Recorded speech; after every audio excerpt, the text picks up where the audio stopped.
Apreciados amigos de APET, es para mí un placer estar compartiendo con ustedes este tema 4, gracias a la invitación de la profesora Salomé, donde vamos a compartir unos pequeños tips, si se quiere, acerca de la palabra de Dios, que básicamente nos va a vincular al hecho de que la Biblia es palabra de Dios y es palabra humana al mismo tiempo.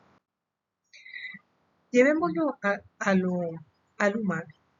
Generalmente, cuando nosotros hablamos, estamos informando. Podríamos decir que básicamente un ejemplo serían los medios de comunicación que nos informan de una determinada situación, noticia, o lo que sea.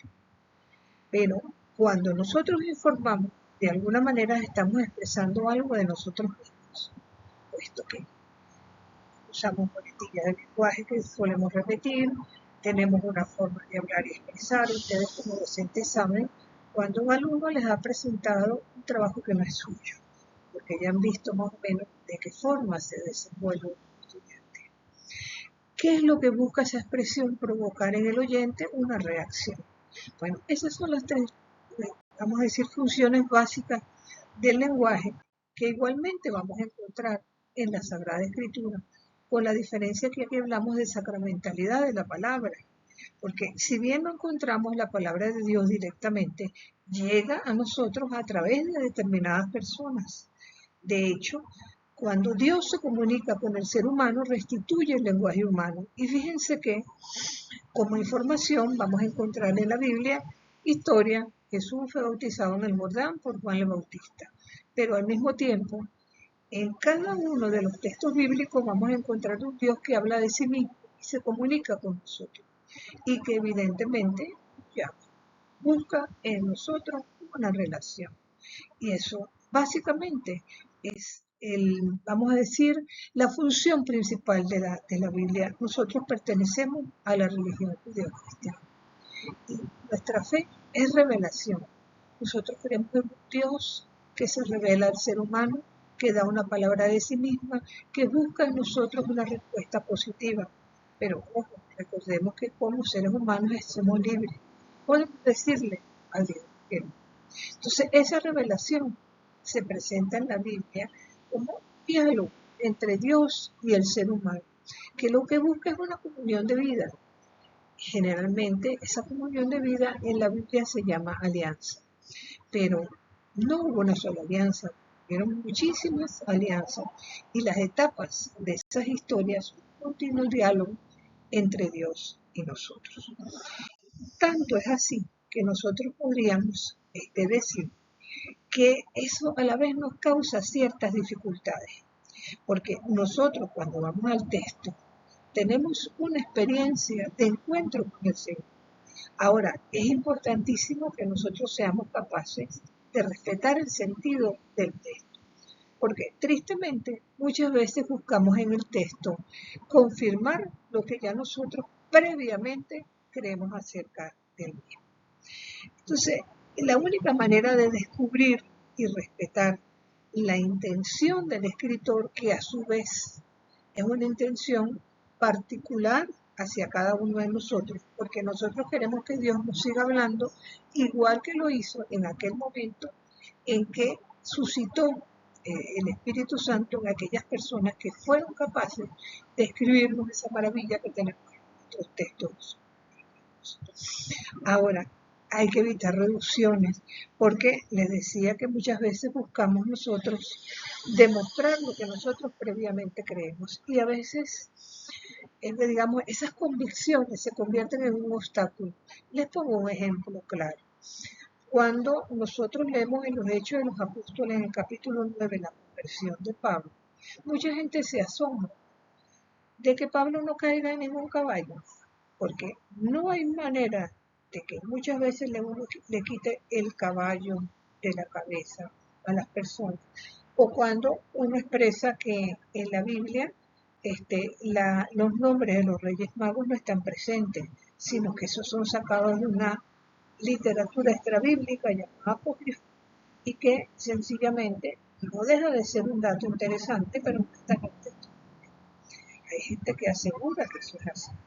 Igualmente, cuando nosotros decimos que Adán y Eva son el prototipo de lo humano, entonces mucha gente se asombra de que no hayan sido personajes reales. Entonces, no podemos olvidar que estas situaciones están presentes en los textos bíblicos y que nosotros debemos estar con una mente abierta para tratar de comprender qué es lo que Dios realmente quiere decirnos a través del texto.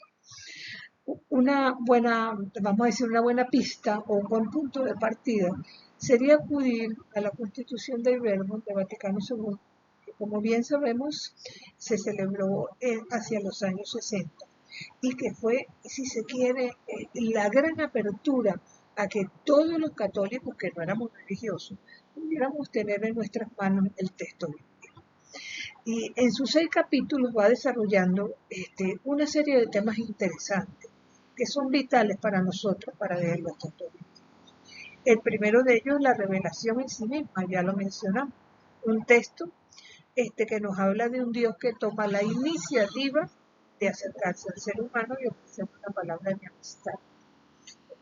Que esa revelación se ha hecho a través de una transmisión de aquellos que, vamos a decir, protagonizaron los hechos y que a través de una tradición que primero es oral y posteriormente se va poniendo por escrito a lo largo de cientos de años, nos trae un texto que es inspiración divina por el Espíritu Santo, pero a la vez también es palabra humana, porque fueron personas que a lo largo de todos estos cientos de años escribieron los textos.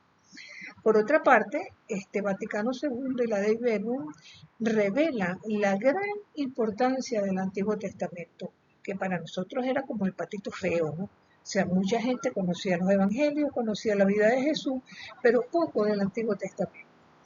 La Dei Verbum de alguna manera revitaliza la importancia de leer el Nuevo Testamento a la luz del Antiguo. Y por supuesto, la importancia que tiene la Sagrada Escritura en la vida de la Iglesia y que es lo que nos ha llevado realmente a tener la Biblia en nuestras manos y ver cómo nuestra Iglesia, de alguna u otra forma, ha potenciado que todos los creyentes seamos capaces de conocer esta palabra y por ende tratar de ser verdaderos testigos, ¿verdad?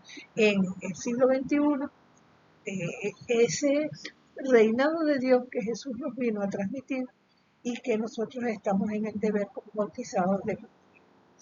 Acotando un poco lo que les decía acerca del Antiguo Testamento, si ustedes han leído el libro de Ruth en el capítulo 4, vamos a tener un personaje que podría tener el derecho de casarse con Ruth, pero lo rechaza.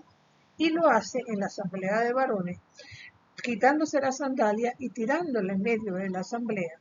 Esa sandalia la recoge Boaz, quien se convierte en el marido de Ruth. Es un texto del Antiguo Testamento. Cuando nosotros leemos en el Nuevo Testamento que se le dice a Juan, ¿eres tú el que estamos esperando o habrá otro que ha de venir? Y él le contesta, yo no soy digno ni siquiera de quitarme la sandalia. Por ende, estamos ante un testimonio que si leemos el Antiguo Testamento, si conocemos el Antiguo Testamento, nos damos cuenta de la grandeza del texto. Esta pequeña síntesis espero que les sirva de introducción para lo que vamos a tratar de ver en el segundo video.